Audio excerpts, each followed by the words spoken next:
Hey, everybody.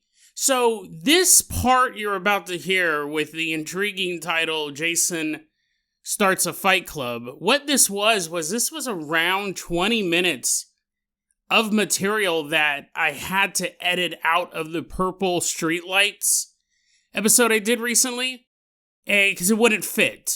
It's definitely off topic. I mean, talk about people go, sometimes you wander off topic. It is that for sure. But I also thought the story or stories were interesting enough and entertaining enough. And I don't think I've really ever talked about my experiences when I ran a fight club in Sacramento back in the late 90s. There's a lot more stories to tell about Jason's Fight Club. And maybe in the future I'll tell those stories as well. I don't know, is the statute of limitations up? I think it's been at least 7 years. I don't think they can arrest me for that. But yeah, so this was edited content. It was edited for time, but I think it's pretty funny and pretty interesting. So I'm presenting it to you as a bonus episode. So sit back, ball up your fists, take your shirt off and attack the first person you see as you listen to this bonus episode. Jason Starts a Fight Club.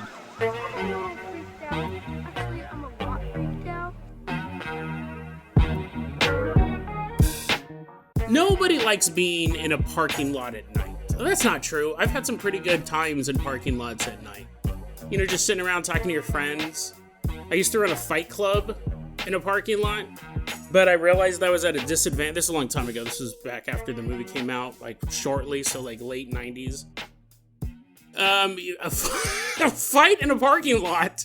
I mean, basically, you have this giant space, right? It'd be late at night. Usually is when we all got off of work. Even employees that weren't in the fight club, I'm like, oh, you worked overtime? Get over here, buddy. I'm all giving them a noogie. I'm gonna beat you up tonight. No, after work, we all worked at this retail store. I'm not gonna say, because it probably breaks multiple laws. Even though it's past the statute of limitations. I never tell a story that is not past the statute of limitations. So 7 years usually for most crimes. Yeah, I ran this fight club in a parking lot, and what I realized was I was at a disadvantage when I fought in a parking lot because it's so wide and open. You know what I mean? There's a reason why boxing rings are limited, because otherwise one of the boxers just run into the audience and sit down. Can you find me? Oh, don't tell anyone I'm over here. I'm trying to catch my breath. You have to have a limited space, and a parking lot is almost the opposite of that. So I got in a couple fight clubs, we weren't fighting for real, but we were punching each other for real. But it wasn't out of anger. And we just thought it was fun. And I realized I was not doing well. I wasn't doing well. After my 18th concussion in one night, I was like, okay, let me rethink this. So then I go, okay, guys, here's the new rule. From now on, we do fight in the parking lot because there was really nowhere else to fight. We didn't want to fight in our houses or backyards or anything like that. We did fight in backyards, but with this particular group of people, I don't even think I wanted them to know where I lived. I don't think most of them ever came over, now that I think about it. But I said, okay, we're going to fight in the parking lot tonight, but I'm setting up a new rule. Jason, is this because you keep losing? Is the rule we can't punch you anymore? No, I go, the ring is now 2 parking spaces. So we're going to say these 2 parking spaces, which is a pretty good sized combat area. I go, okay, these 2 parking spaces. It's really not that big. It's maybe 12 by 12 feet. So people are like, yeah, that makes sense. I go, because the problem is that big guys are getting really worked up by the little guys because the little guys are just dancing around you. And they could go anywhere in the parking lot. They get their car, they're driving after you. You're all, ah! So anyways, I remember this. I remember this. I go, hey guys, so tonight we're doing the fight club a little bit differently. We're going to fight in these 2 parking spaces. And that night we had these 2 guys. They came a lot, but, it wasn't the best organized thing. We had this one guy who was pretty slender, and he was probably 5'8", 5'9". Nice guy. Really good fighter. He had a lot of brothers. And then the other guy, we had a bunch of people, but this is the only one that mattered in this night. The other guy was probably 6'2", and very broad-shouldered, big, lovable guy. He was one of those guys that when you think of a big Ghost of Christmas Present type character, that guy. They were all nice guys. I just never had them over to my place. And I said, okay, tonight you two guys are going to fight. Let's call the slender guy Chucky, and the big guy, let's call him Bruce. Bruce and Chucky. And I go, okay, tonight you two are going to fight. And you can only fight within these two parking spots. Now I didn't mean to rig the fight. There was no money on the line. I was trying to limit myself and big guys like Bruce from just, a little guy can dance around you all day long if there's too much space for them to fight. That's why if I'm going to be in a real fight, I prefer to fight in between parked cars or hallways or like rooms. Because I honestly get beat up every single time in real life fights. I will almost always lose if I'm fighting in an open space. I'm just not fast enough. Almost all of the fights I've been in that I've lost, not Fight Club, but like actual fights, it's because I couldn't limit the combat area. So anyways, I go, okay, so there's the two spaces. Bruce had done a couple fights there before, but nothing crazy, maybe one or two. Chucky had been coming pretty regularly. There's maybe 4 of us who were staying late to do the Fight Club stuff, and I go, okay, go, right? Fight's on. There's no wrestling, no biting, stuff like that. We limited punches to the head. We said, try not to hit the head.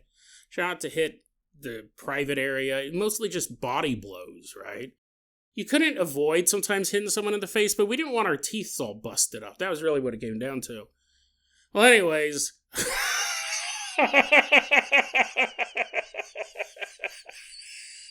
So anyways, I go, and the fight arena was so small that Chucky, I remember this vividly, Chucky comes up to Bruce and starts like to do this little boxing thing, right? He's punching this big guy.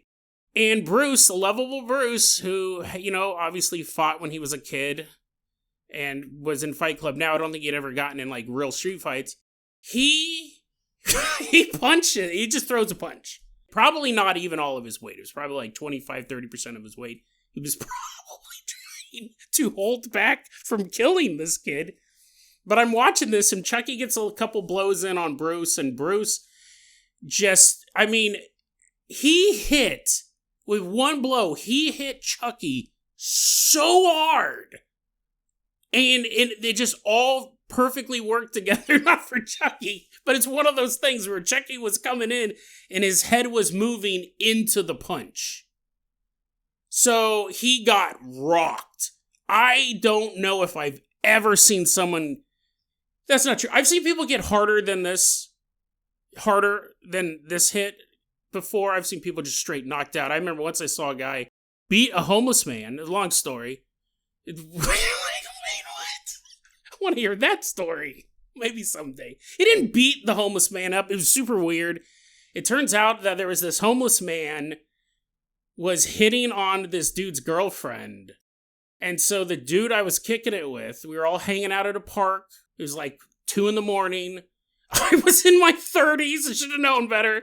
But I'm hanging out with a friend, and he goes, hey, you want to go to the park? And I was like, yeah, sure, why not? And we were hanging out with this dude, and this homeless man is hitting on this dude's girlfriend. We'll call this guy Jake. And because I realized, I know I'm interrupting that story for this story, but when you say I watched a man beat a homeless person and then keep going on, you're like, what? Anyways, Jake was tired of this homeless man hitting on his girlfriend, his admittedly very attractive girlfriend, by the way. And so I'm just standing there, and it's like 2, 3 in the morning in a park, and Jake punches this homeless man so hard in the head. The homeless man then falls backwards, hits the back of his head on one of those metal built-in barbecues that they have at parks, and then immediately collapses to the ground. The cement ground, like that's around the built-in barbecue pit. And I'm standing there, and I think I just saw this guy get murdered. Like, I'm pretty sure that guy's dead. Because he not only got punched so hard out of the blue, the guy didn't expect it, he then hit his head on the back of a barbecue and on concrete. And, when I tell the story, people go, what did you do? And I go, there's really nothing you can do in that moment. Because of the type of people that I was running with, you couldn't be like, well, let's call an ambulance. You should have, but hold on, right? How quickly can I cancel my Patreon? Hold on. The story has a happy ending and a weird one. Well, I guess I'll cut to the chase. The guy's not dead. I'm standing there and I'm thinking, oh my God, this guy, I just watched a guy get murdered in front of me. He's dying right now. And of course I'm thinking like, well, now what do I do? Like, I can't, these are, I don't want to say, they're good people, but they were bad people. They're criminals. I was hanging out with a bunch of criminals, and not criminals that I grew up with. This was like a second or third generation of them. These were guys this was the first time, the very first night I met Jake. My buddy's like, yo, I want you to meet somebody. I want you to meet a good friend of mine. He might kill a man while you're hanging out with him tonight.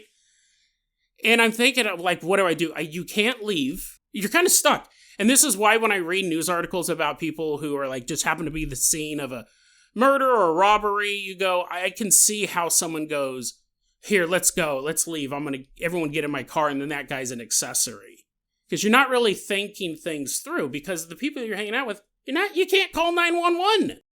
They probably have multiple warrants out for them. Anyways, the guy wasn't dead, thankfully. I'm standing there and I'm thinking, that guy's dying. And I go, well, maybe I should go over and check on him. I mean, you're like, Jason, you could at least done that. No one's asking you to call a homicide detective. You could at least went over and like see if he had a pulse. As I'm staring at him, I'm like, oh my God, that guy dies. After a couple seconds, maybe like 30 seconds, I see him start moving. And then he stands up and he walks off into the darkness. And he is alive. Well, I don't know about today, but he was alive long after that. The blow to the head and then the 3 blows to the back of the skull or 2 blows to the back of the skull did not kill him. He got up and he walked away. My friend, I talking to my friend, I go, yo, dude, so what is like, did that guy okay? What was that all about? And my friend goes, yeah, he was just hitting on his girl. Jake doesn't like it when people hit on his girl. And he's told his dad multiple times not to. And I go, what? True story, I swear. And my buddy goes, oh, that's Jake's dad. He's homeless and he lives in the park. And now I'm like, he just knocked his dad out. I thought he killed him. And I guess the dad is very often hitting on his girlfriend and he tells him all the time to stop, and then the dad doesn't stop, so Jake knocks him out. That's like a regular occurrence. So I was like, oh, it's just another Tuesday night. I see, my mistake. I thought I was watching a manslaughter take place. Anyways, back to this story. And then back to the purple light story that I'm trying to tell. I watched this young kid, Chucky, get punched so hard. And the people, we'd all seen a lot of fights at Fight Club. We'd participated in fights at Fight Club. The people, all of us, the audience, we all gasped. Like, when's the last time who have been in fights, that's how heavy the blow was. Even Bruce realized after he connected, he went, because I thought he'd blown this kid's brain to bits. It was just, the kid had nowhere to go. He was fighting in 2 parking spaces. There's nowhere to move.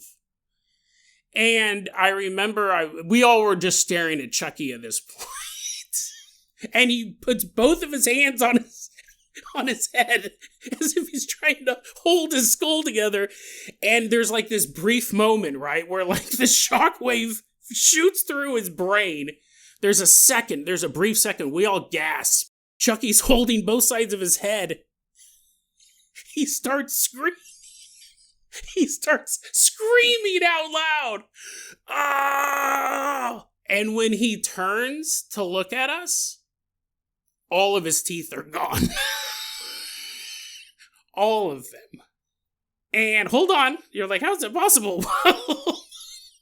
Chucky turns and looks towards us, and all of his teeth are gone. And I think I let out a second gasp at that point.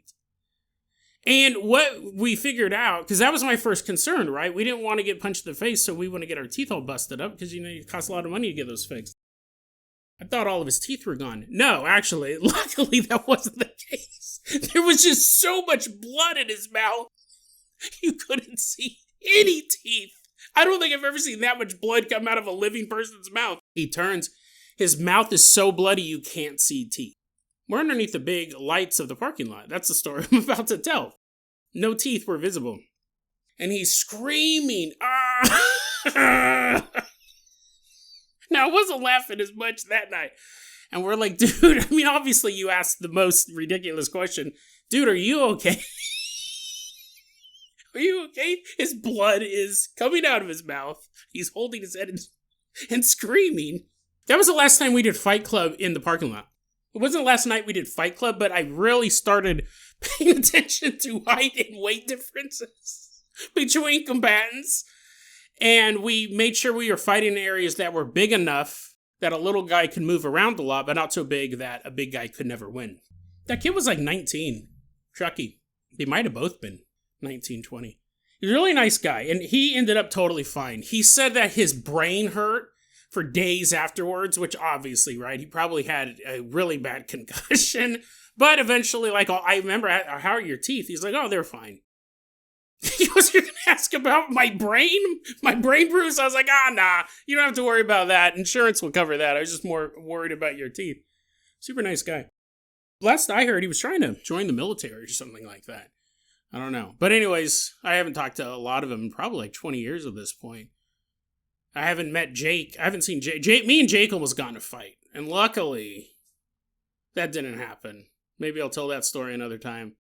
I haven't really seen any of those guys in 20 years. I hope they're all doing well. Last I heard, Jake is doing well. His girl had a kid, and I assume his dad's still alive. But yeah, great stuff. Anyways, so this story, let's talk about this story. Because this one I think is equally